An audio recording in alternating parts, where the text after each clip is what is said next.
I don't want to stop. I think it's because I spent so long, though, kind of procrastinating and not doing anything that now I'm like, no, I just need to keep going. In the room, 52 Jokers Wild.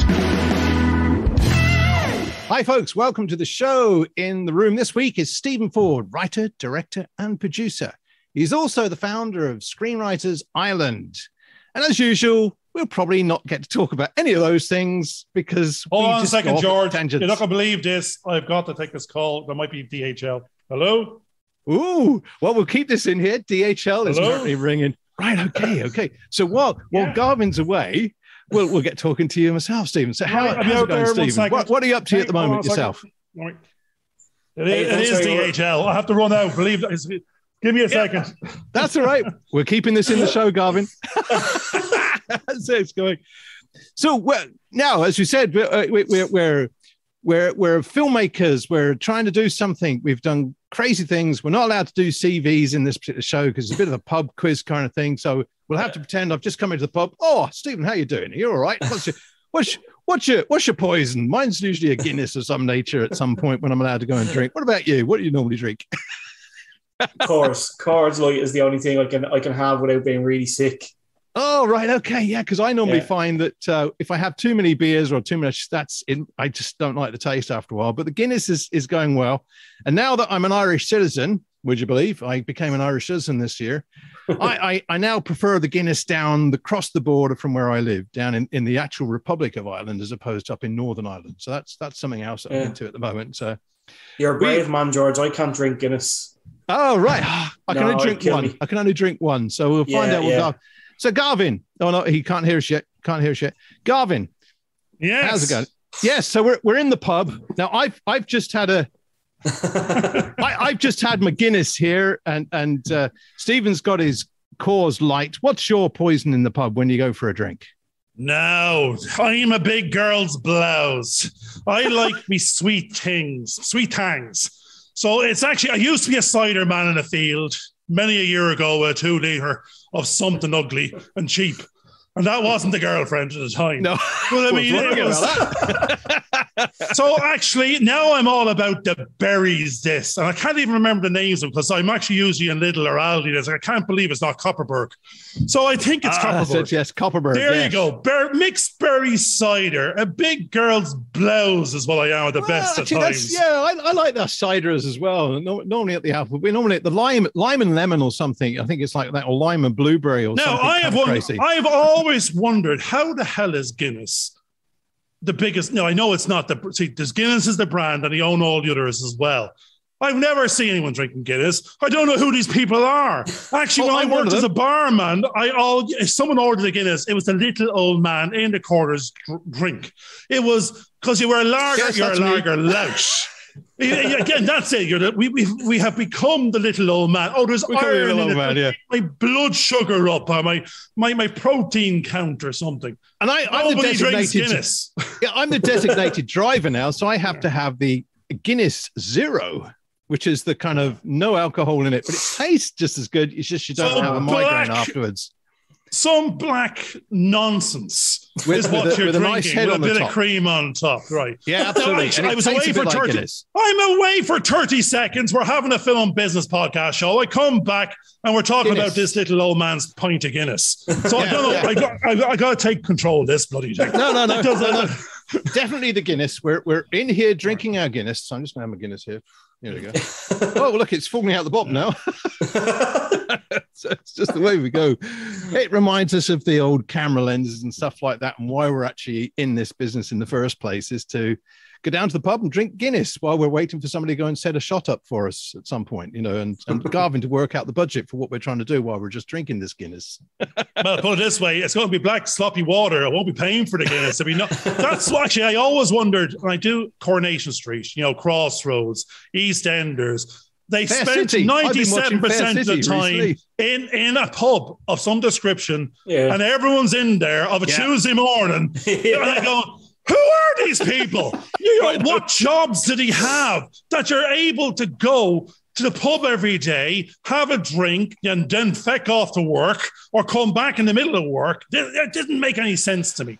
You know. But the interesting thing about Coronation Street and Emmerdale and Home and Away is that at least when you go into the pub, you feel as though the walls are quite solid. When you go to the Fair City pub, somebody walks past and the set moves like this. That's what I'm noticing. I mean, the car crash looked a bit kind of, inconvenient when they had a car crash recently, but old Emmerdale went for the lorry up into the air, over onto the side, and the kind of spooky kind of Frankenstein graphics that went up after as the menacing character. Now, I have a question, because I'm just thinking now over the years, and I don't know, because I don't watch any of these programs. I don't watch much. I'm not even interested in film. But I mean, apart from that, you're not allowed to promote smoking. You're not allowed to promote alcohol. If you look around these pubs, is there any drink for sale? I don't actually see. They say you're not meant to promote it to the mass audience anymore. Is there any branding on those handle things, or have they actually turned all the bottles around so you're imagining what might be in the bar? You see Fiddler's Walk, which was set in a pub called Fiddler's Walk. We had the Guinness ads hung across, and we were going to go, oh no, do I have to CGI those out because they're no longer now available? We're not allowed to show them. And it actually stopped us getting it shown on UTV because no, you can't promote that. And one of the chalkboards had mentioned another brand, and no, you can't have that in there either. And you're going to go, for goodness sake, what can you use? What are you allowed? No, we're 2 minutes in now, Steve. We're 2 minutes in now. You got to start. Sorry. It's like you have to be like that little child in the classroom. You got to go, sir, and you got to put in, because we won't raise your hand. Raise your hand if you've got something to say. Okay, so we'll bring it. It's kind of like those movies, isn't it? In a lot of movies, you'll see the characters go in, they'll be like, "Can I have 2 beers?" And you're like, "What beer? What beer are you ordering?" There's hundreds of beers you can get, like, and it's obviously branded, like, but they never say, like, "Can I have a Heineken?" It's always like, "Can I grab 2 beers, Stella?" And it's like, "What beer are you getting though? What drink are you getting?" No, there we're on it, because, like, I don't know. I think you might be a writer you've got so many hats on these days, Steve. And every time I look up, you're acting in it. You've wrote the damn thing. You're producing it. You're directing it. You're doing location. Actually, I think you're asking for a farm in Wicklow for someone else at the moment. But I mean, you're out there. Multi-hyphenated is the word, isn't it? There you go. That's the one they're throwing around quite a bit. The great thing that we like is, and it's actually following on from a conversation with CJ Wally the other day, and he says writers have to step out of the drawer, because if you can stay in there and hope someone comes along and makes your film or does so, but if you want to be proactive rather than reactive, you've got to step out of the drawer. You've got to start promoting yourself. Actually, beyond that, you've got to start finding this other production team, these other people. You've got to go play and work with them to to increase your chances of getting yours done.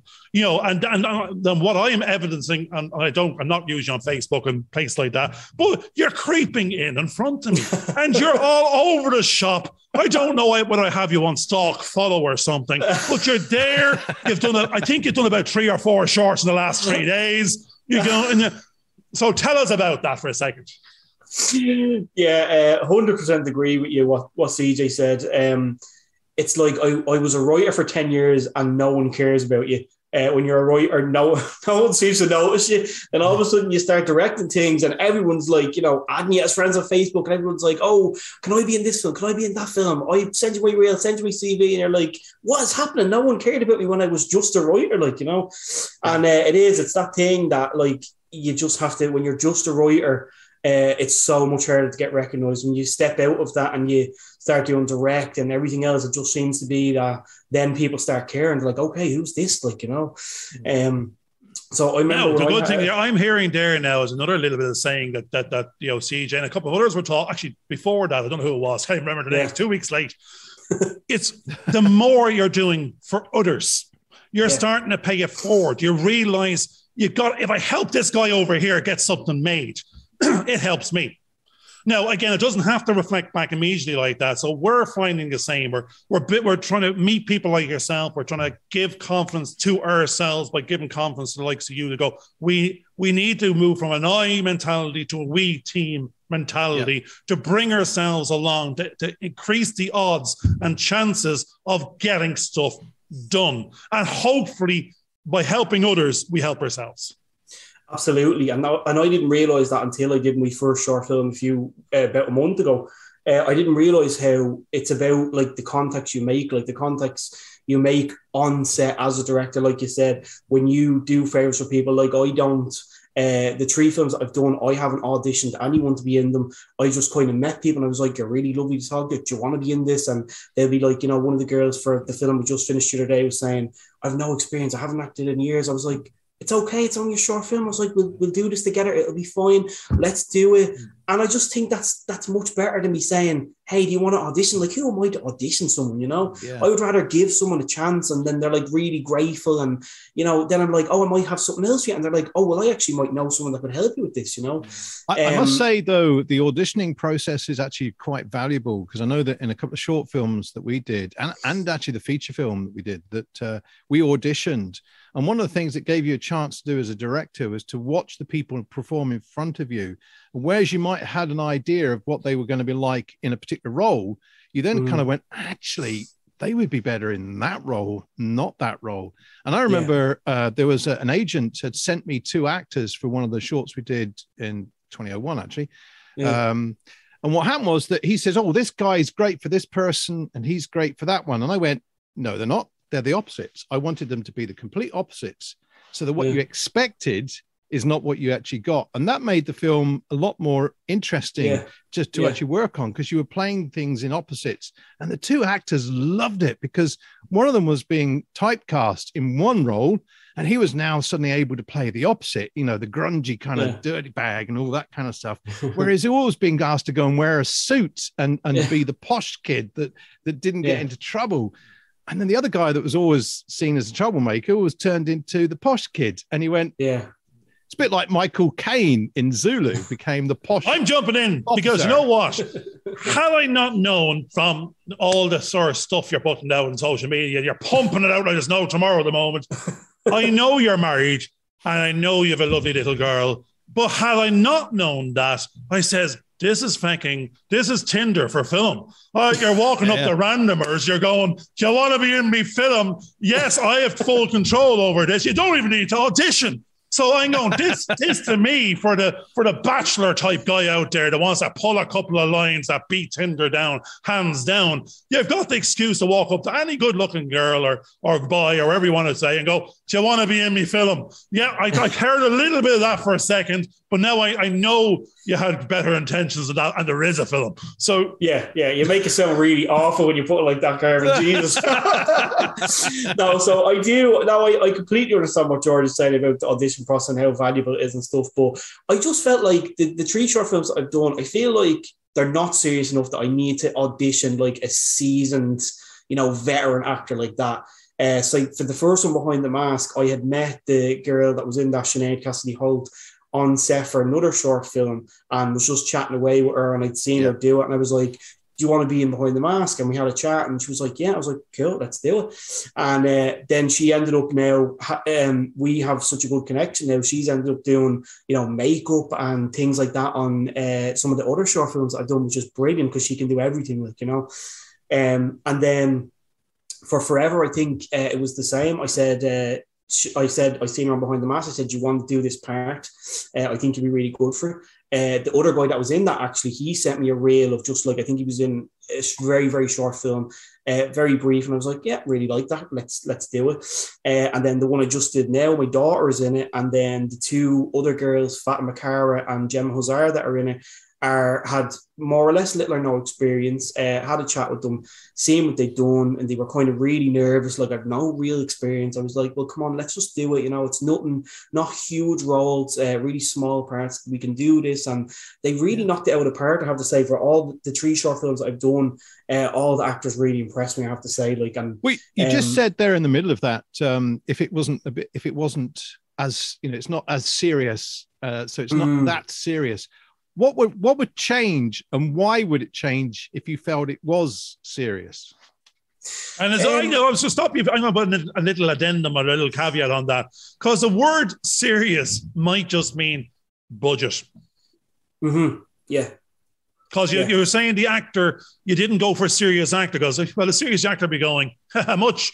You're going, well, now the unserious actors go, no, this is my show reel. So is there a little bit of that rather than...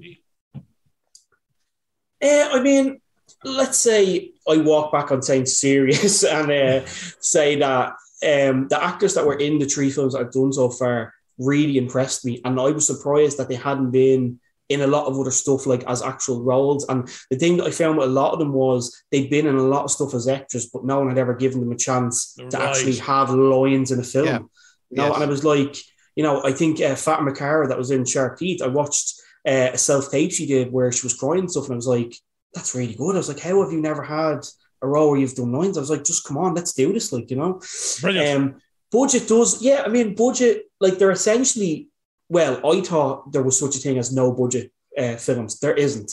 I found out on Behind the Mask that you end up paying, I think I ended up spending maybe €400, I think it was, and I thought it was going to be like nothing, like not a penny, you know.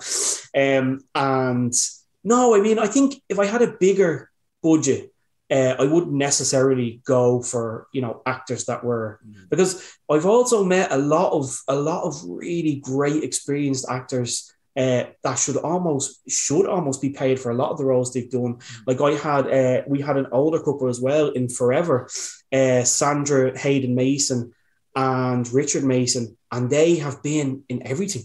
Like Sandra had a small part in The Lobster with Colin Farrell and everything. Yeah. And it's like, for them to be in the film and to do it for free because I had no budget is like, oh my God, like, you know, I was listening to their stories. We were on break and I was like, they're just brilliant. They were so good. I barely had to give them any directions, you know. Well, we've worked with a couple of people that were in Ballycascangel and who came to help support projects that we were working on for the same. They were doing it as a favor. And they helped a lot of students work through one of the projects they were doing. But at the other end of it is that I've also worked with some actors who you have been paid and I felt they didn't deserve it. And what I'm saying is that it's like a lot of people seem to think, well, I'm the actor, I should get paid X, Y, and Z. And when you start to get into it, you suddenly kind of going, they're not actually doing what I want them to do. They're preempting things. They're trying to take over as the director. They're not taking direction. They're not working with me. There's no collaboration. It's their way or the highway, you know, and that can also be a bit of a problem. And you're kind of sitting there kind of go, I'm having to pay for this, you know, and I'm not getting what I work. And if you're trying to fit into a schedule and you're trying to work pretty fast, you suddenly can find that becomes a block that's preventing you from achieving your daily goals, which is also budgetary constrained. So one of the things that we started to do, which may also help, is that on your next short, which may also have no budget, use the likes of Beck2 rates, work out what everybody's rate is, and actually come to terms with them that effectively you've invested into my project your time, which is worth this amount of money. What then starts to happen is you then start to take it seriously. That's the difference. You then start to say, well, actually, this is the value that I've now put into this film. We need to, somewhere along the line, try and get the value back, either by getting this into winning awards in some form or fashion, or trying to get work that pays for these other people to then move on.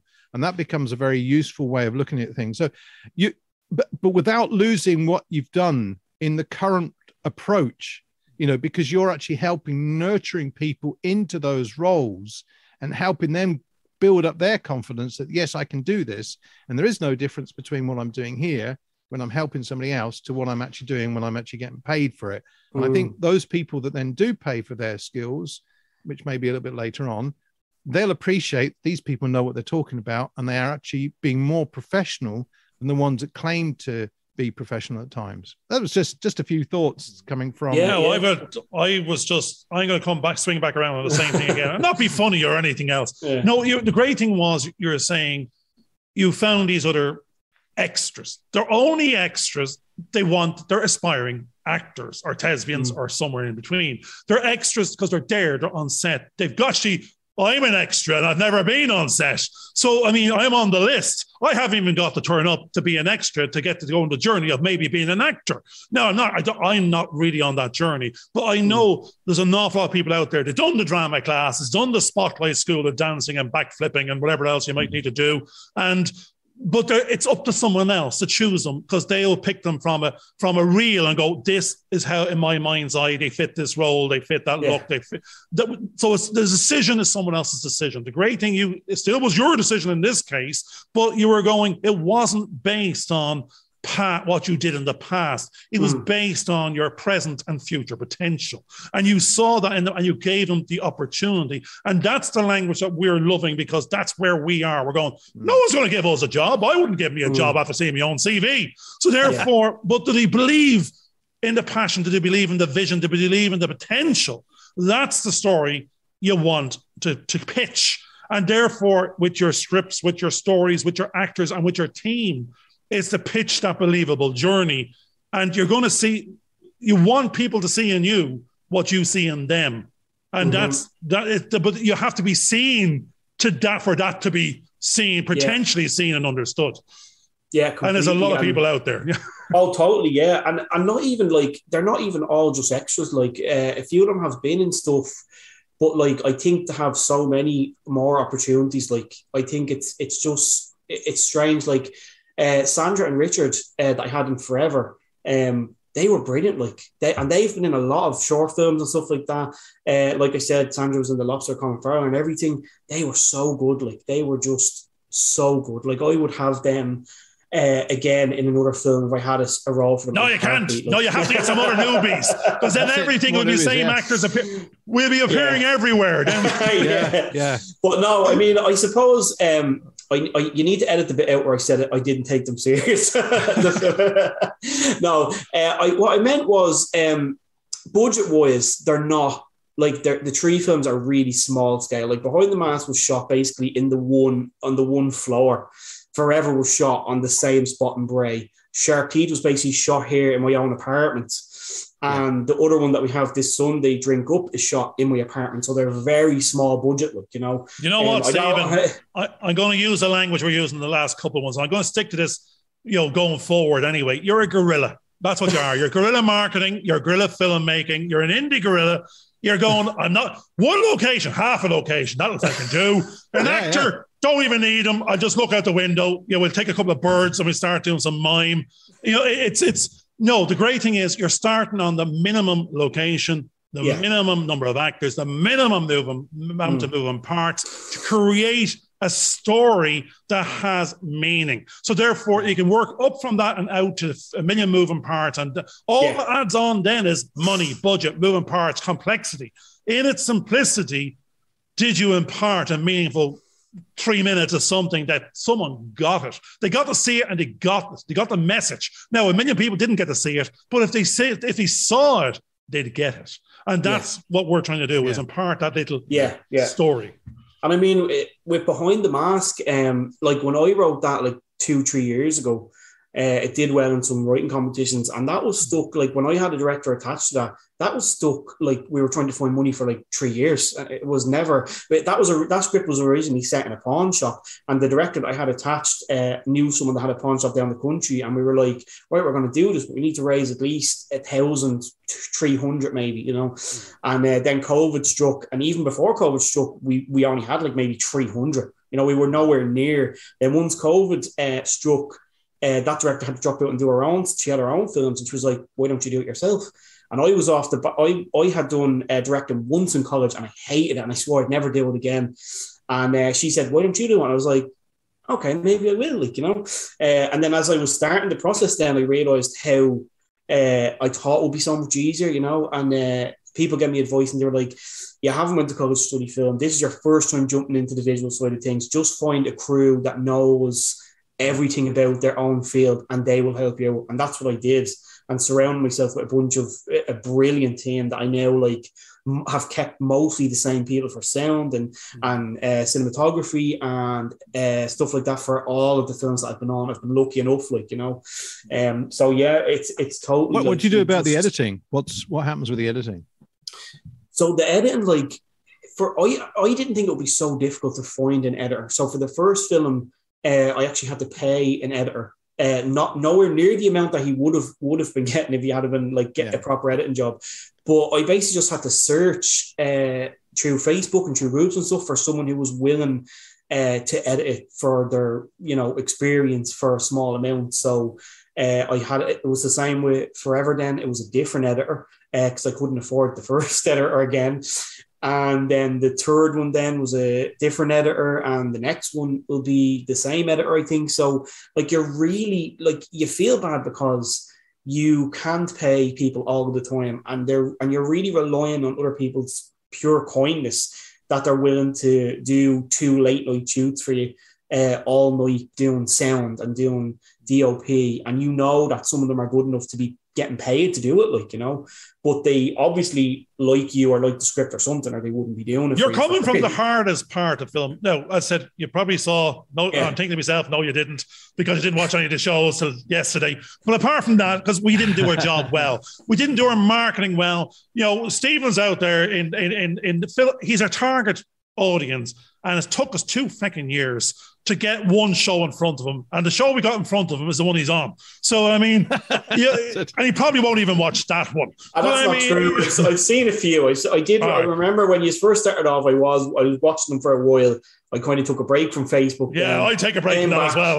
Yeah, I came back and you were still gone. I was like, that's brilliant. No. Well, the question I was getting to, the strange thing is, the few people we're talking. No, actually, few. George reminded me this morning. This is probably episode 25 in the film bunch, and the people we're talking to in there, we still are calling in indie production. We're trying to define, there's micro production, no budget, this budget, but we're trying to kind where we are. And we've decided we're sub 1 million. But I mean, from 0 to 1 million is the journey from short to breakout feature to unproven necessary to basically get someone else's money. Because you're not going to have $1 million in your back pocket. Someone else has to be involved as you go on that journey to that sort of type of figure. But you're literally going from 0 to the hero because you've took yourself out of the drawer. You started where you were comfortable with nothing. Because it's like ourselves. If you have nothing, that's what you're starting with. So to get something, you've got to get others involved. And the great thing is you're going on the journey of the hardest thing out there, which is the journey from script to short. Because it's from no money to a little bit of money, the minimum value proposition, the minimum amount of money. So because I'm dependent upon someone else's skills to package this. And then you've done it. You've done it 3 times in the last month. And the great thing is, now, in some ways as an accountant, I'm going, I hear 100 quid, I hear 300, and I go, and I know it's hard because that's money that you're not eating and drinking and living. It has to be excess. And it's something you're investing in yourself. And so other people might laugh at that figure and go, geez, I spend that on pints of Guinness on a Saturday night. To other, depending on who you're talking to, that is an unachievable, it's an aspirational amount because I just don't have it in these tough times. But your passion is driving you into an uncomfortable zone, again, for Tegan Murphy, you're leading yourself beyond the edge of your comfort zone, back into directing. You didn't like direct, but you knew I have to go there to pull myself out of the drawer. I have to bring other people up with me and make them my team, my dream team. And if I go from 0 to 500 quid, that's a stepping stone to 5,000, to 50, to 500. And that's the journey I now see you on. And because I'm an accountant in the past, if you had the budget, if you could attract it, your mindset changes. You don't feel apologetic for not paying people their worth. You identify their worth and go, I want to be worthy of my team. I want them to be valued, feel valued. I want them to go on a journey with me. And I want us not to be in a penny place, but a pound. And therefore, but that's a mindset. And I think you are rocking and rolling it. And don't let the figure block your way. It's the passion will push through, I think. I mean, we had this really funny thing on Behind the Mask where obviously the whole film relied on a mask. The original mask I wanted was this Japanese mask, and it's like there's a different mask for each feature or something like this. They were like a couple of hundred. I was like, there's no way I can afford that, So paper mache, that's it. Exactly. So I had to get like a one that was supposed to be kind of it was supposed to be plastic, basically hard plastic. It was this creepy mask with horns and everything. Ordered it, the mask came, and it was literally just this droopy piece of rubber crap. You know not to be using wish.com now. Honestly, you should have learned your lesson before this. That's what people told me, never buy off wish.com. I was like, how did you know? How did you know I got it off wish.com? But I remember I was like, the whole film's over. It's finished now. Like the whole thing relies on the mask. It doesn't work now. So I actually ended up this guy ended up getting in touch with me. I was like desperate and I reached out through Facebook up to everyone. This guy got in touch with me who actually does stuff like this in America for films, got in touch with me and basically over the space of 2 weeks led me through the process of like everything. Like I had to glue, cut the strap, cut bits off, glue a mask onto the inside, all of this stuff. And when it was done, he was like, you've just made your own mask. I was like, oh my God, that's amazing. Like, Yeah. Like I hope you were videoing that as you were going. That was probably got more YouTube hits than the film. I was really proud, Garvin. I was really proud because if you look at the picture of the mask before to what it was when film, I was like, oh my God. Like, everyone that, when I sent the picture into the group before we started filming, they were like, oh my God, that's like a completely different mask. Like, but you know something, there's just such subliminal messaging in the sense of, I didn't watch the film. Didn't see it. Don't know if it's out there. It's not out yet, no. Right. Yeah. But by definition, behind the mask, if you start using that language, that's what's going on behind them. We all have this mask, and behind it, we're panicking, we're afraid, or we're questioning, and we're fearful, or we might be mildly confident. But because everyone has this mask when we're in a actually, we were talking about this earlier on, the professional mask. And I go, sorry, I broke that one day one. We have the unprofessional mask now, and I can't.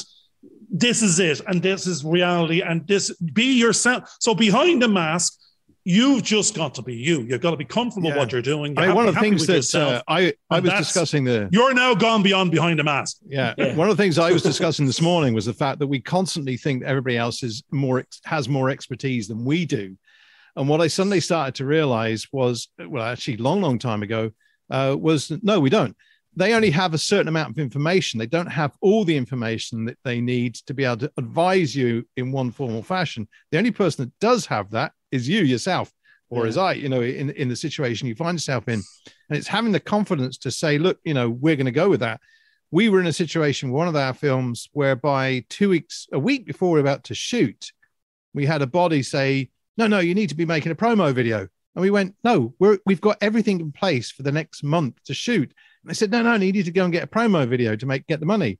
We shot the film, edited it, showed it to them. They went, oh my God, you've made the movie. That's amazing.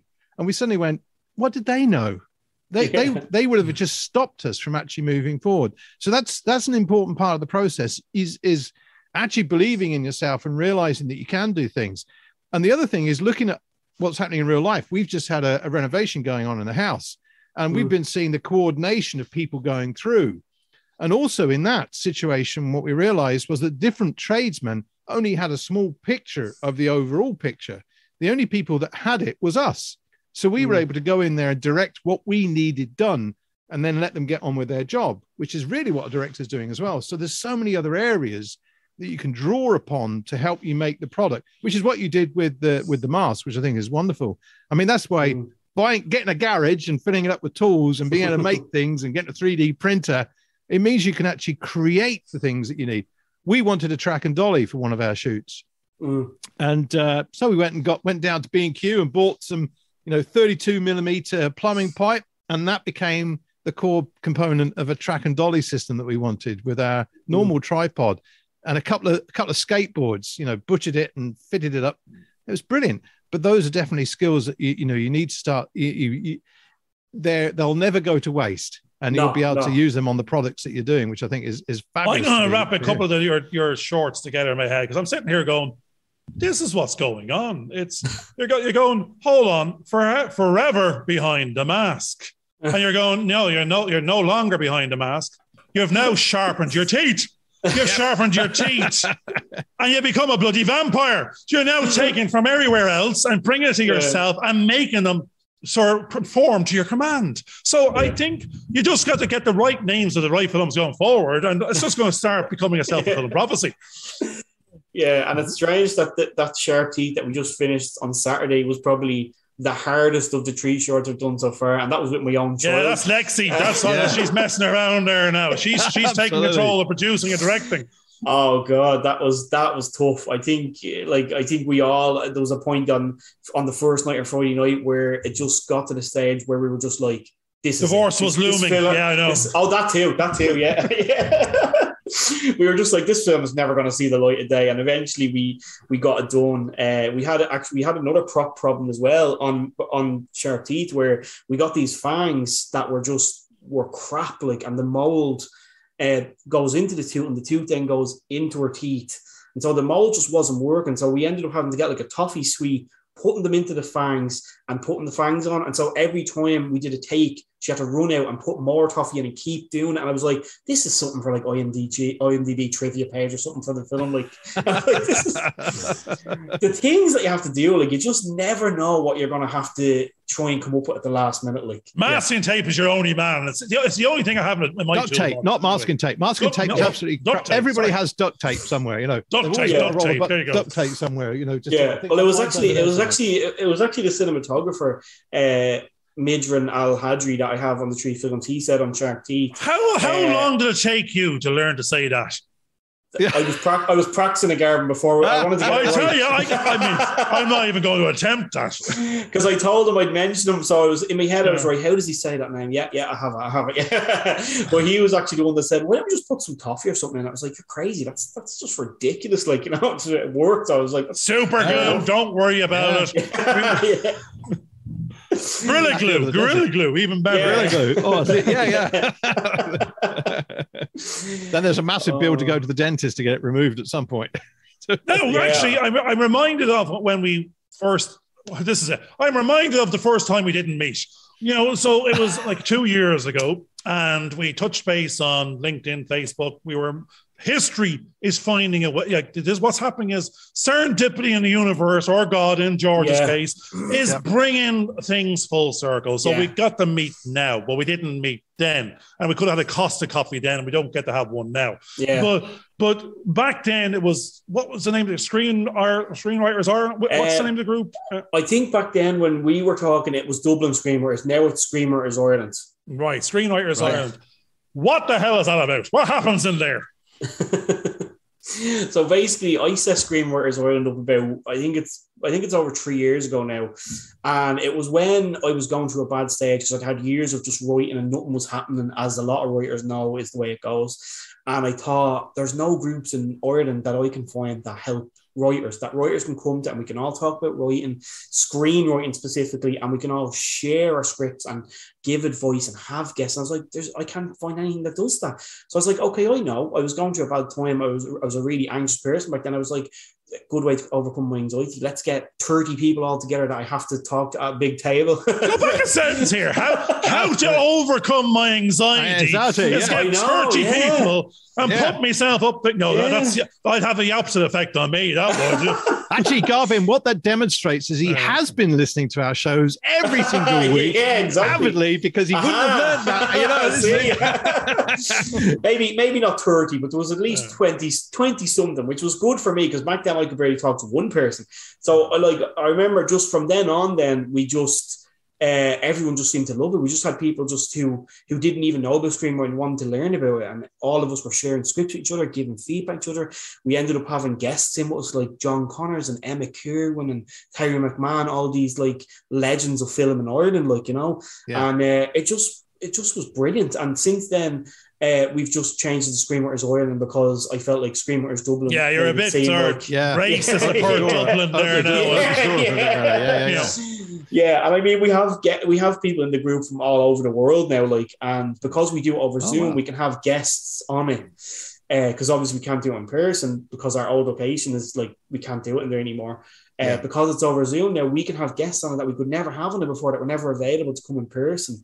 Like we had this guy Christopher Lockhart he's like this huge story editor in America. He's worked with some of the biggest actors in Hollywood. We had him on over Zoom. We never would have got him in person, like, ever. Did you take him off mute now? I mean, like I normally have George on mute. That's it. He didn't know he was on. He was just a little head in the corner looking around. Yeah, going, just talking about where's the on button? Yeah. You know? Did you do those live? Were they live shows, or did you record them? Or no, they were live, and then I recorded them and put them into the group, so anyone who didn't go could see it then.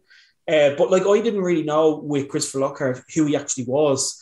It sounds terrible, but kind of... You've done as much research as we do. That's how our shows go. Exactly. It's better not to know who they are. And it sounds terrible. And afterwards, the guys were like to me, like, I obviously throughout when he was talking about things, like, he was talking about, I was talking to Denzel's agent. I was like, holy fuck. I was like, who is this guy? Like, And afterwards, the guys at the meeting from the group were saying to me, how did you get him, Steve? And I was like, well, I just sent him a message. I Googled him. Yeah. That's it. I think I ended up, I was in his group, the Inside Pitch for Loglines, but I hadn't done any research on him. And I was like, he runs the group. He seems like he knows his stuff. Let's have him on. And they were like, how'd you get him? I was like, I just sent him a message. And he said, oh, yeah, I love Ireland. Yeah, no problem. I'll come on anytime. And they were like, what? It's like, yeah, I just sent him a message. You didn't mention that there's only 18 members. He said, Screenplayers Ireland, you say. I heard of Ireland. And this is a national group. Brilliant. I'll come on as a guest. Yeah. And there's about 18 years sitting there with Costa cups going, jeez, this is great.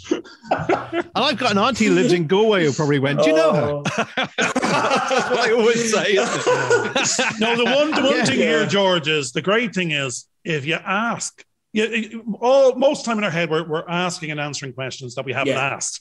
And we're getting rejected for things that we haven't done in our mind. And no one's actually seeing it. It's like, I didn't get that job. You didn't apply for the CV. You're in some cases, I didn't get my film made. You never posted it out to anybody. No one bloody knows it's there. So it's not rejection. It's self-rejection. It's the fear of rejection. So if you reach out and ask, the worst that can happen is a no.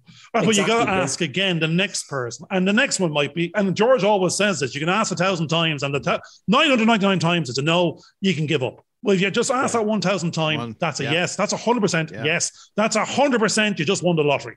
But we have to buy a ticket. We cannot win a lottery with no tickets. Exactly, Well, one of the things that I found, and this works also in editing, is what we're talking about, that sort of internal rejection type thing, is that as an editor, if you became too engrossed, too passionate, your first cut you think is brilliant. I've sweated over this, and the director kind of goes, no, you should, no, you need to change that, and you feel destroyed.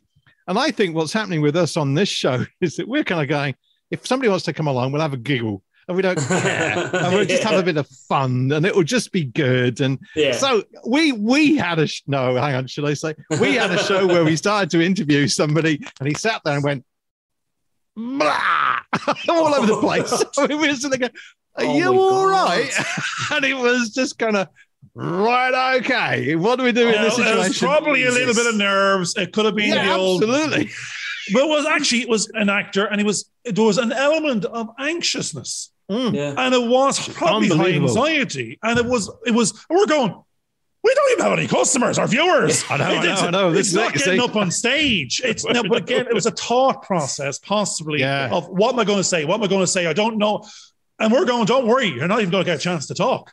You know what I mean? If you had asked that beforehand, he would have told you. Absolutely. I didn't even get a chance to talk half the time. That probably would have been me if you had asked me to do this 2 years ago. I probably would have been that person. But I think we're just enjoying having a load of fun. I mean, because I know that when I first got into television, if I'd looked at multi-camera work and I looked at all the things, and I would have been freaking out like nobody's business. I'm kind of going, that's a doddle. Just set up the cameras and make sure they're all recording. And then if something goes wrong, which it has on a couple of shows, you kind of go, that was a great show, but it obviously wasn't the show because that button didn't go. So we'll record it again tomorrow. And actually, as long as you're honest, everybody, and the person we were talking to on that occasion sort of got themselves all dolled up and sort of came on with a dress and everything else and went, okay, you've got prepared this time round. You hadn't got prepared the last time round. You weren't expecting this. So it works. And you kind of go, just enjoy the process. Let's just have a little bit of fun and see what happens. It's the best way to be, Yeah. Now the weird thing is, we includes you. Well, it normally doesn't, but we're going to include you. The royal we, which is actually it's me. It's I. It's not. I'm just saying the royal we. Right. Us. We're more representative of the audience, of the world, and with the positions we're all in. It's the ones at the top of the food chain that are the stars. They're not the star. They're the exception, not the rule. So if this is more closer to reality in the sense that we're all aspiring, we're all trying to figure things out, we're all muddling along, we're all disempowered or semi-empowered, and we don't. It's not life. It's not easy. If it was that easy, we'd all be stars. And then so the whole point is, there's a lot more black space, dark space than there are stars in the universe. So, and we're in that other space. And therefore, you are representative of people's dreams. We're representative of people's dreams. We may not achieve our dream, but the whole point is to have them and to be pursuing them. Not everyone can win. There has to be second, third, fourth, fifth, sixth, seventh in that race. But I mean, if we get disillusioned because we're not first, then no one is going to go out the front door. Yeah, exactly. So it's great to see you outside the front door. You should have learned your lesson after 3 in the last month. Yeah. That's what made my DOP for the last 3 films said to me like a couple of weeks ago. He was like, I have no fucking doubt that by the end of next year you will probably have a feature at the rate you're going. Like, and I was like, no, that's it. It's keep on doing it for yourself, not yourself, for themselves, yourself, for the rest of the others. Yeah, what happened with us was that we produced 14 shorts and suddenly went, well, if you strung the 14 shorts together, there's 2 feature films. We've made 2 feature films and we didn't even realize it because we were focusing on the shorts, which again, going back to Garvin's thing about what he was saying about don't use the same actors all the time. A lot of the students I've worked with, they've always used the same cast. And people are sitting there in the audience. Is this the same film as we were watching a short time ago? Is this a different movie? Because they all seem to have the same people in it. They thought they were watching this really bizarre feature-length film with all the same actors coming off. They've got a very, very crazy stuff. But I do think it's, once you start to accumulate, I mean, I don't know how long, did you say your film is about 3 or 4 minutes or how long? How long is it all 3 shorts that you put together so far? I'd say the first one will probably be near 10 minutes. The second one probably maybe under 5 minutes. The third one may be close to 10 as well. And then the one we're doing on Sunday, probably under 5 minutes as well. But there's an episode, you have half an hour. 30 minutes worth of film. Yeah. So all you need to do is twice that volume and you've made a feature-length film. So, I mean, the experiences that you're gathering just because you keep on going out and shooting these little shorts are valuable stuff, real good investment into what you're doing. And once people start to see that you've got this accumulation of films and experience, they will say, well, look, do you know what? He can direct a bigger project. And that's where you get the likelihood of someone coming to you and asking you to direct their project. How would you feel about that? If someone came to you now and said, look, why don't you direct this feature film I've got? You've not written it. You've not got anything else to do it. We just want you to direct it. How would you feel about that? Panic. No, I'm messing. Same as the rest of us. It's actually, now, the first question you should have said, Stephen, is what's the budget? What's the budget? Will I get paid? It's funny that you say that though, because actually I was talking to one of the guys in the crew about this a while ago, and I was saying that I wrote Behind the Mask, I wrote Forever, I wrote Sharp Teeth, and I was like, after I wrote those 3 scripts, I had nothing else in my head I wanted to write. So anything else I wrote was Midge asked me to write a short horror, so I did that. Sinead Cassidy Holt, that was in the films, gave me an idea for another one. She said, why don't we do this together? I wrote that. So unless anyone comes to me with ideas now, I feel like at the moment there's nothing in my mind. I don't have any other ideas for shorts. Anything I'm directing now after this one was ideas that someone else has given to me. Like, so the one on Sunday, Sinead said, I have this great idea. Why don't we write it? I was like, okay, cool. Why don't we both direct it? Okay, cool. Let's do it. So I love it. Yeah. You know what's happening there? It's sometimes you can't just walk up to someone, actually, even as in business, go, all these 10-year-olds are making millions, go, I'm an accountant, I'm a businessman. Just go off and do that. Why don't you just go off and do that now? You're going, what is that? I don't know. You can't just go off and write J.K. Rowling bloody Harry Potter because you can write. You're going, now the strange thing is it's a focus. The whole point of having a quiver of arrows is you're aiming it at a target. You go, that's the target. I'm going to aim my skill set at it. I'm going to bring the skills to bear. But sitting there and you haven't got a bow and a quiver, you're going, what's the target? I don't know. Have you got any arrows? No. You're going, what? You have the wherewithal and the ability. That's you have techniques. But now you got to it has to be targeted at something, and you can write any story. If I said it's a zombie horror, comes to Dunkin' Donuts, You'll make it happen because you're going, there are the bits. I got to put them together. I got to make it interesting. These are the moving parts. You have to target the effort and you have to empower and then bring the quality and bring the value. So you have a skill set. That's what all these people have is if it's an uncommissioned script, if you're a script writer, that's what you wrote because that's what came into your mind. If someone wants to commission you, they're going, I want it under these parameters because I want to use your skill set. And that's a different something. So at the moment, anyone, let's say in the group that's sitting in the drawers, you're going, there's a bunch of people, and CJ Wally says, there's 1,000 people on the platform waiting for someone else to target their skills. So that's the difficult thing. If there's no one there looking to target it, then you have a bunch of arrows in it that are sitting around and no bow. Exactly. And I've been there, and this is how I met CJ Wally actually was that like so many writers is you write a script and you're like, you'll see people posting groups. I wrote my first feature. I finished the final draft and everyone's like, brilliant. Then they're like, now what do I do? Keep writing, write another one. And all you can do is just keep writing and writing. And then you don't realize that like you need to get yourself out there because they're not going to come to you unless you are like 1 in a billion. Now I love that. The target is not going to come over and smack its head on the arrow. That's it. Yeah. And I sat around for so many years thinking I'm going to write a great script and someone will come looking for me. And then years later, I'm like, well, how are they going to I need to put myself out there. And you need to make contacts. You need to, like all these things online are great. Like competitions are great for experience. Coverfly, Script Revolution are all brilliant as well. But at the end of the day, it usually always comes down to getting yourself out there and who you know and who you make contacts with, who you make friends with and stuff, I don't think I even would have been where I am today only for the last, let's say, I don't know, maybe 5 years, the people that I've made friends with and the people that I've, got in contact with to the group and stuff like that. It's all about who you know. Like it comes down to who you know, I think at the end of the day. It's who you know and what you know. And what but you know. Not on their own. Yeah. You've got to match the who to the what. Now, the weird thing is then you have to go the when, the why, the where, and the how much. Because they are the other bits that are missing. Yeah. Well, it's true. You do have to be good at what you do as well, even though there is a lot of films you'll see and you're just like, oh my God, that's awful. But I think you do have to know what you're doing also. And you have to know how to market yourself and your script as well, I think. The other thing is that you also have to definitely learn to say no to certain things. Because one of the problems that can happen is you get an avalanche of stuff hitting you. And you're sitting there kind of go, all right, how do I do this? How do I go about, looking at these things? And you need to set up little tools for yourself that basically if these things hit certain markers, then you can say, yes, okay, we'll take it to the next stage. But if I'm being asked to invest a lot of time, even just reading a script, sitting there kind of go, well, there's 2 or 3 hours just to read a script. I haven't got 2 or 3 hours.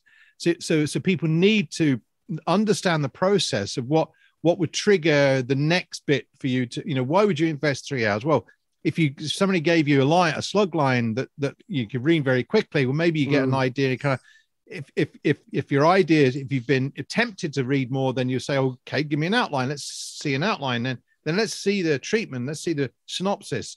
They want to be fed. They want to be tempted more and more to try and read things. And I think that's what a lot of folks, they tend to write their scripts first without going through this other process, and then expect somebody to invest such a lot of time in reading this feature film. And you're sitting there kind of go, I've got no idea what this is about. And I know that when I've read about 3 or 4 pages of something, I'm straight away kind of going, what do I want? I mean, somebody sent something to us and I started to read through it and I got to page 20 and I went, why am I reading this? And Garvin says, but it's about this, and this. It's about this sci-fi thing. And I went, I didn't get that from the first 20 pages. Where did that come into it? I thought I was reading some kind of guy about. No, I'm going to give you an example. Because I think I'll probably get in. Yeah. But you've got to have those processes. I'm 2 months into a script I haven't read. Yeah. I'm actually I know more about it than the writer, director, producer. I know every activity, every actor, every line, every. No, I haven't read the lines. I know how many lines there is, how many lines per actor. I'm at lines per location. I don't even care. I know how many 42 locations. I know there's 7 lines, there's 13 actors. I know it has 30 days of production. I know what sort of cost down to the fucking penny in 15 minutes. And I haven't actually read the story.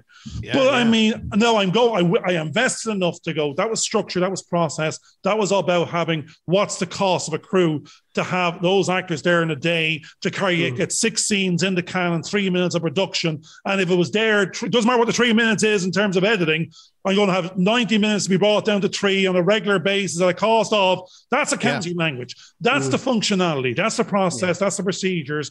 That wasn't, is this shite? What is the story? Were the lines any good? Did the actor perform? Don't even care, because what I'm looking at was, this is a 357,000 quid before there's a bloody moving part of any interest in there, A-list, anything. And I'm going to go, they thought it was 2. I'm going, it's 357,000 of minimum part. And I go, and therefore you're saying, is it worth reading? No, this was a process I was teaching myself and going through anyway. But the weird thing is, you have to know, and everyone has to know, what is it they have? What is the minimum value it can be done for? What is the aspirational value if you were sticking Clint Eastwood in it? You know, and the best DOP on the planet. And between the min and the max is the value that moves between 1 million customers and 20 million customers to make this work, be it an investment or a flop. So the story hasn't changed. And the pitch has, the ask has. Yeah. We've basically worked out for every 3 minutes of film, it's around about £5,000, all the bits and pieces that go into it. So that's, it's every 3 minute film that you've made, or 3 minutes parts of, like your 10-minute film, is 15,000. So you've already spent on your show, if it's half an hour, you've spent what? You're 150 grand of effort in. And that's it doesn't matter if it's any good. Yeah. This is not about it being good. Yeah. No, I mean, if it had to get its money back, had you paid it, you're going, it's 7 cents of paying view as something out there. Yeah. You need 1 million paying customers of 7 cents of something on a Netflix profit share to give you that money back. Yeah. Was it that good? It's kind of like we had another thing Christopher Lockhart said when we had him on was all the different components that writers don't realize to getting the script out there. It's not just as easy as saying to someone, I have a great script. It's how important your log line is. Like he was saying that he gets hundreds of scripts a day from people. And he said, like, I'm so busy, I would never have the time. And he was like, if I'm going to take the time to even read one of those scripts on a day when I could be spending off with my family, it better be fucking good. He was like, it better be good. He was like, if I don't like the log line, then I'm not even going to read the script. There's so many different components, I think, that... No, I'm interested. See, the weird thing is, you're not saying you, but there's the statistics out there says, for everyone that thinks that person... I mean, 6 weeks into our first show, people are sending me their scripts. And I go, I'm talking shite with George on a podcast, and people are sending me their scripts. And now, is that because they believe I'm an executive producer, investor? No, strangely enough, we are. Now, but that is not evident then. It could be more evident now. Yes, we have a production company, we have a production academy. Our intent is to finance short and features. That intent is there. That we have got contacts with bigger money that will be like if we see value and can funnel it for them. So people have to realize, where is the gatekeepers? So most of the time, you don't know where to shoot the arrow, and they're shooting at the same place everyone else is shooting it. And if that's the case, there's 500 arrows and it's like your man Lockhart. He's going, every time I look out, the postman's bringing it's like fucking Santa Claus. They're bringing me all these things. I have no time. I have no interest. I didn't ask for them to keep on sending them. Who's asking for these? Who wants to hear them? Who's willing to pay? Are we sending them to the wrong post box? That's the problem. We will have to align our skills and arrows and quivers with the targets and go, I want this, send me this. I've asked for it. You're not wasting your time and you're not feeling rejected if I don't respond. I think that's why so many writers become directors as well, because you have more chance of getting noticed visually for your writing and directing than just being a writer. But I've done the same. I think all writers do when they first start off. They, find a famous producer on Facebook and hey, I have this great script for you to read, and it's just a lack of knowledge. As I went on, I realized, the older I got and stuff, the longer I was writing for, the harsh reality of it. Like, I was like, oh my God, what have I got myself in for? This is not easy. Like, this can lead to, I went through stages where I was almost depressed because I was writing all these things. I was like, what do I do with them? I can't, because competitions are great, but 90% of the time, you're not going to go anywhere from a competition. Like, and I think there's something. Confidence. There's something about. I know Garvin says he hasn't read that other script, but one of the things. I lied. I'm making this up. No. George. Yeah, but I think that there's something important there, because one of the problems is that having worked on several projects, quite a lot of projects, if you're working on something that you find it very hard to believe in, it becomes a drudgery. You can't keep on doing it. So you've got to have something that you believe in that is worthwhile making, to be able to see you through what can potentially be a 2-year period to make a feature film, because of the problems of trying to get. It's not the functionality of making that film that takes 2 years. That's just money. No, but what I'm saying is but the functionality is probably about 20 weeks is the functionality of making that film. But the problem is, the reason why it takes the 2 years is because you're trying to slot in people to be available at certain times. And other problems that arise, that you've got to make sure fits in and happen. And then schedules get pushed back because of different things. Or if you're working for a studio, the studio heads may change. They may not like that particular project. You've got to be able to sustain yourself mentally and psychologically through that 2-year process to make sure that you get that film made. Now, we've been listening to people, it's been taking 7, 10, and in my case, I'm working on a project that's taken nearly 14 years to get done. And I have to and I understand and appreciate where you're saying that you can get depressed about it, because there are times when I opened that particular project up and went, oh my God, I can't do this, and actually just shut it down again. And that happened quite a few times just because of where I was mentally. And I think that happens with so many different projects that you can work on. And the last thing you want to do is to make sure that the project you're working on doesn't get finished, because it's no good not being finished. It's got to be, the only way it's any use to you is the moment it's finished, it's locked down, and you can now present it to a body of people, even if it's just one person, even if it's just Garvin. If you don't, I'm the only one that matters in this universe, George. Absolutely. This is my personal universe. And if it doesn't matter to me, it's like I don't. If I don't mind, then it doesn't matter. So something like that. Yeah. And I think that's what people. I think that's what people forget, is how mentally and physically overwhelming it is just to finish a 90-page script. And I think that's why when someone finishes even one draft of a 90-page script, someone, if you post it in a group, everyone will be like, oh my God, fair play. That's brilliant. You got one draft done. It's such an achievement, because people don't realize unless you've tried to write a 90-page script how hard it is, That's because you're in Alcoholics Anonymous. You have to move back to the next door. Which is actually probably quite good that we're getting back to Alcoholics Anonymous. How do you write 90 pages? I can't even put my trousers on in the morning.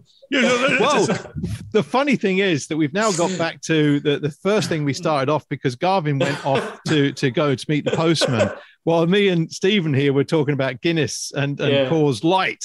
And the reason why that's a very interesting thing to talk about is that we've now got to finish the show. What? We haven't even spoke about the film and the writing and stuff. But I think what's really fascinating is what's great about chatting to all the people that we chat with on this show is how much we all learn. And even though I may be sharing stories and experiences I've had, we're learning so much from each of our guests. We've learned so much, Stephen, from you, because you're talking about a perspective that you have. And that's actually encouraging. It's encouraging me, because I remember we made all these short films and then went on to make a feature film, and then things didn't quite happen the way you thought. But we're seeing how you're being motivated to go ahead and keep pushing through that. And we're kind of going, do you know what? We can do the same thing. And even though we're where we're at now, we're kind of going, yeah, now that gives us the incentive to keep on going. There's a reason, there's a purpose that we have behind us. And I think that's the great thing. And I love what we've talked about in the way that we've discussed the reason why scripts should be put together and reason why they shouldn't be put together. And the process that you need to go through to kind of sell those scripts to people. The idea of having a slug line, that 25 words that basically is used as a tool to try and see if you can invite someone to want to take something further, like the synopsis, before you get to the script, because that's an investment in someone else's time. Garvin and I have worked out, based on the processes that we've gone through individually, that a basic film with no action, no special effects, is roughly 350,000 pounds or euros, whichever you want to use. So once we see a 90-page script, we virtually say, right, 350. That's 1,000. That's how much it's going to cost to make. We don't want to do any more unless we know that there's a reason why we want to invest our time and effort into something. because it's got to be genuine, it's got to be good. And we don't want to be overwhelmed with 100 scripts, 100 scripts. Even if you spent 2 hours reading those scripts, that's 200 hours. We're talking about 5 weeks work. Who's going to put 5 weeks work into reading those scripts unless there's something worthwhile looking at that you want to invest in? And I think that's a key point. And again, you've brought out some beautiful things about what writers need to understand in the way they put things together, that there is a process that goes on beyond them. And one of the things that we've talked about quite often is the reason why you need to format scripts the way we format them, because that in itself becomes a tool to fit into our system, and we can gauge what happens, how each day is scheduled even, and what the requirements are based on that formatting of the script. So it is important. It's not just made up. There's been an industry going on for over 120 years or so now. Those things have been put in place deliberately. And if you follow those rules, and I know people like breaking rules, but there's a framework. If you follow the framework, then you can actually make a success of what you're actually doing. I think that's a really difficult thing as well, that a lot of writers when they're first coming up don't realize the difference between a spec script, which is a script you're writing on speculation that someone will buy it, with format and stuff like that. Like I've helped people with scripts before, and I'll say to them, like, do you know, like, this isn't written in a spec script format? And they'd be like, what's that? And I'd be like, no one, major producer is going to look at your script if it's not formatted in a spec script format, and these are all things that I didn't know when I was coming up. Like, I didn't realize how the smallest details would cause whoever it is, producer, to be like, nope, not reading any more of that. It's just absolutely. Well, look, what we normally do is give our guest a couple of minutes to sort of, if there's anything else you'd like to say to our audience today, that key things. I mean, I think that point was really wonderful as well. Is there anything else you'd like to say, even from the director's perspective? I suppose when I did Behind the Mask, when I directed it, I realized how much it's a team effort, how the director doesn't do everything, and I remember standing behind the mask going, like, what do I really do? It's really like all, DOP does a lot of the stuff, lighting is such a big part of it, and sound is such a huge part. Like, what do I actually do? It's really a team effort, because other than saying, other than having the overall vision and going, yeah, that shot looks good, no, I don't like that shot, or do it this way, do it that way, it's really all a group thing, and absolutely. I'm so grateful, I think, that I've had so far 3 really good experiences. I haven't had any really bad experience with anyone, except for my own child, of course, on Sharp Teeth the weekend. But I'll have done 4 short films now by the end of 2021, and I have 2 weeks then for Christmas, and I'm just like, what am I going to do after this film this Sunday though? I don't want to stop. I don't want to stop. I think it's because I spent so long though, kind of procrastinating and not doing anything, that now I'm like, no, I just need to keep going. No. I can't take a break. I need to keep going. Well, actually, that's what's happening to us, isn't it, guys? Because I'm away for 3 weeks, and I've got 6 shows to get edited so that we can keep them going. Oh my God, what am I going to do? I'm becoming quite manic in the whole process. It's just completely mad. So, Garvin, any last words just to wrap up the show? Well, I'm just saying, it's great to see Stephen out there, and he's out. As that comedian, he's going out now. He's not going just out; he's going out. And this, Facebook 2022, you're going 65 or 42 shorts in the planning. You're going to have. You've got your shorts now, so you want to put on your big boy pants now next year. That's what you want to do. Yeah. It's not going to be Led Zeppelin, whatever that guy jumping around us. AC/DC. That guy. Get a pair of pants, big boy pants next year. You've done your shorts. You've done your learning. I'm looking forward to bigger and better things. And we hope to see you out there. Look, everybody, thanks for having me on. And thanks you, Stephen, for coming on the show. And thanks, everybody else, for watching this show. And we look forward to seeing you next week. Bye for now. Bye for now. Hope you enjoyed this video. Please subscribe and click on the bell for notifications.